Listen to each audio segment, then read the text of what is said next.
თავდაპირველად თქვენ საუბრობდით იმ უსამართლობაზე, რაც ხდება ეგრეთ წოდებულ კომუნისტურ სახელმწიფოებში. Შემდგომ კი იმ საზოგადოებებზე, რომლებიც კაპიტალისტურ სახელმწიფოებში არსებობენ და რომელთა საზღვრებშიც იქნება უდიდესი სიმდიდრე. თუმცა თქვენი არგუმენტი შემოიფარგლება მხოლოდ დასავლეთ ევროპის სახელმწიფოებით, ამერიკის შეერთებული შტატებით და იაპონიით. ამასობაში კი არ აღნიშნავთ იმ ფაქტს, რომ სახელმწიფოების უმეტესობა კაპიტალისტურია. ეს ნიშნავს, რომ კერძო სექტორი ფლობს წარმოების საშუალებებს და ქმნის სიმდიდრის უდიდეს ნაწილს. ამ ქვეყნების უმეტესობას მართავს რეპრესიული რეჟიმები, იტანჯებიან უნშევრობით, შიმშილითა და სიღარიბით. თუ შევადარებთ ინდოეთსა და ჩინეთს, ამ უკანასკნელის მოსახლეობა ორჯერ მეტია ინდოეთისაზე და ის ცნობილია თავის კომუნისტური სისტემით. ამ ყველაფრის მიუხედავად, ჩინეთმა შეძლო საკუთარი მოსახლეობის დიდი ნაწილის დაკმაყოფილება ისეთი მასშტაბებით, რომელზეც ინდოეთი ვერასოდეს იოცნებებდა. კითხვა დასვით თუ შეიძლება. მოგახსენებთ, ორ საკითხს კიდევ შევეხები, რადგან უკაცრავად, მაგრამ მცირეოდენი სიტყვის თავისუფლება მეც მეკუთვნის.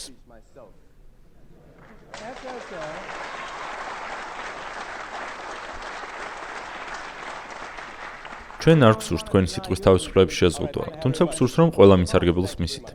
გმადლობთ და გეთანხმებით, ასე რომ დამასრულებინეთ. პრობლემა პირველ რიგში არის ის, რომ კაპიტალისტურ ქვეყნებში საუბრისას თქვენ არ ახსენებთ ისეთ ბარბაროსულ სახელმწიფოებს, როგორიცაა სამხრეთ აფრიკა და ზიმბაბვე, ხოლო რაც შეეხება თქვენს სიმპათიას ეგრეთ წოდებულ კაპიტალისტურ დემოკრატიულ სახელმწიფოებში დაგროვილი სიმდიდრისადმი, მინდა რომ გულწრფელად მითხრათ, რა ფაქტორებმა განაპირობა მათი გამდიდრება ასეთ მოკლე დროში. იყო თუ არა ამ პროცესის მნიშვნელოვანი კატალიზატორი მონათმფლობელობა. უფასო მუშახელი, ასევე როგორც კოლონიალიზმი, რომელმაც ბოლომდე ამოწოვა ადამიანების სიცოცხლე და ქონება თავიანთი კოლონიებიდან.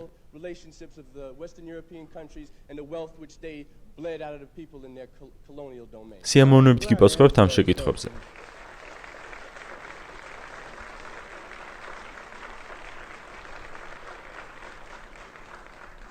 პირველ რიგში, როდესაც თქვენ საუბრობთ, რომ სახელმწიფოების უმეტესობა კაპიტალისტურია, საბჭოთა კავშირიც კაპიტალისტური სახელმწიფოა.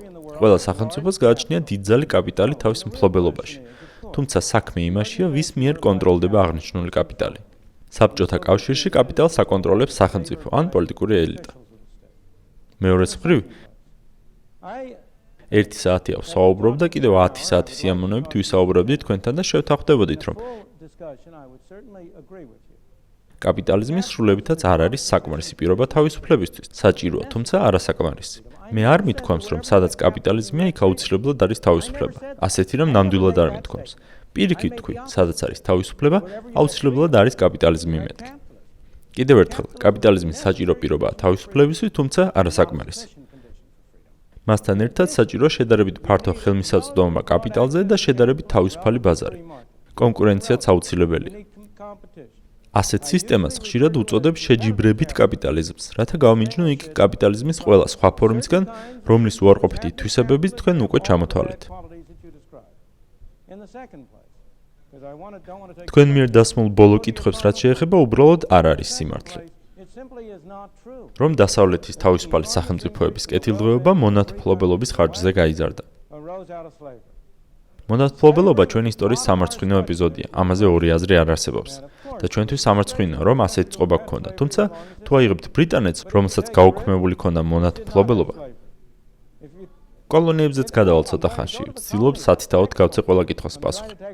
ბატონმა ორი ცალკეული საკითხი დასვა: მონათმფლობელობა და კოლონიალიზმი.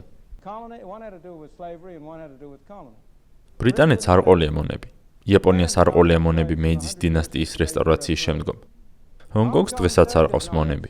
თუ გსურთ გაიგოთ, რას ფიქრობენ ჩვეულებრივი ადამიანები სხვადასხვა პოლიტიკურ სისტემებზე, დააკვირდით მათ მოძრაობას ქვეყნებს შორის. თქვენი აზრით, ჰონგ-კონგი უკრძალავს საკუთარ მოქალაქეებს ჩინეთში წასვლას თუ პირიქით, ჩინეთი უკრძალავს საკუთარ მოქალაქეებს ჰონგ-კონგში წასვლას?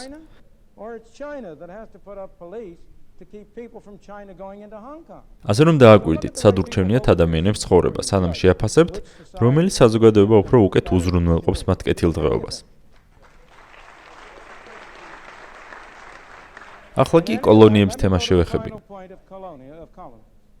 უპირველეს ყოვლისა არასწორია იმის მტკიცება, რომ დასავლეთმა სიმდიდრე კოლონიების ექსპლუატაციის შედეგად მოიხვეჭა.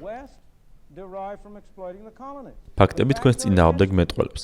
ამ ყველაფერს იმიტომ ამბობთ, რომ ხშირად ადამიანებს ცხოვრება წარმოუდგენიათ როგორც ნულოვანი ჯამის თამაში. სადაც თუ ერთი ადამიანი ხეირობს, მეორე აუცილებლად ზარალდება. თუმცა თავისუფალი ბაზრის პირობებში ორივე ადამიანს შეუძლია სარგებლის ნახვა. თუ განვიხილავთ აფრიკის მაგალითს, მის დიდ ნაწილში მე-19 საუკუნის ბოლომდე არ იცოდნენ რა იყო ბორბალი.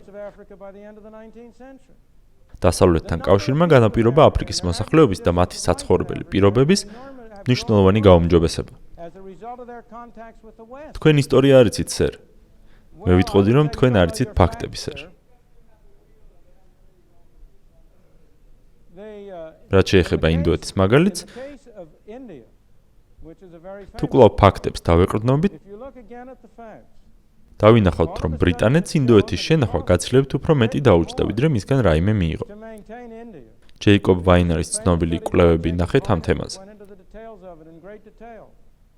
და ზოგადად მეტროპოლიას კოლონიის შენახვა ბევრად უფრო მეტი უჯდება, ვიდრე მისგან იღებს პირდაპირ თუ არაპირდაპირ ეკონომიკურ სარგებელს. ინდოეთის ისტორია იყოფა სამ პერიოდად. მე-19 და ადრეული მე-20 საუკუნეები, როდესაც ინდოეთს ბრიტანეთი მართავდა და როდესაც ინდოელების ცხოვრების სტანდარტი საგრძნობლად გაუმჯობესდა, მე-20 საუკუნის 20-იანი და 30-იანი წლები, როდესაც ინდოელები ებრძოდნენ ბრიტანეთს დამოუკიდებლობის მოსაპოვებლად, რამაც სერიოზულად დააზიანა ეკონომიკური ზრდა მათთან, და 1948 წლის შემდგომი დამოუკიდებლობის პერიოდი, როდესაც იქმნება მკაცრად ცენტრალიზებული ხელისუფლება და როდესაც სამწუხაროდ ყველაზე პატივსაცემ მოაზროვნედ ითვლება მარქსისტი ჰაროლდ ლასკი და არა ლიბერალი ადამ სმითი. ამ დროს ინდოელების ცხოვრება არათუ გაუმჯობესდა, პირიქით საკვები და სხვა საყოფა ცხოვრება საქონელი კიდევ უფრო შემცირდა.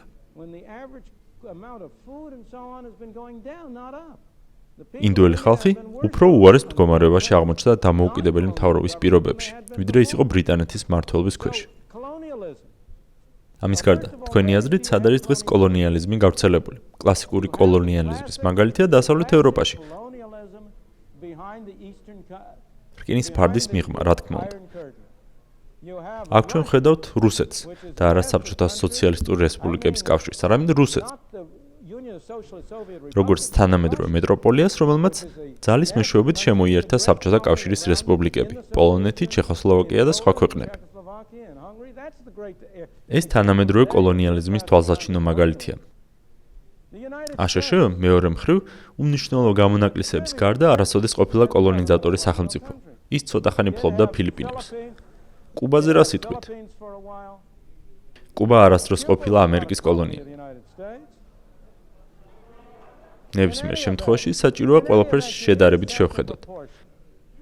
1976-1898 წლები არის ამერიკის ისტორიაში ყველაზე სწრაფი ეკონომიკური ზრდის და განვითარების პერიოდი. და ეს მაშინ, როდესაც ამერიკას არ ყოლია არც ერთი კოლონია. შემდეგი კითხვა თუ შეიძლება.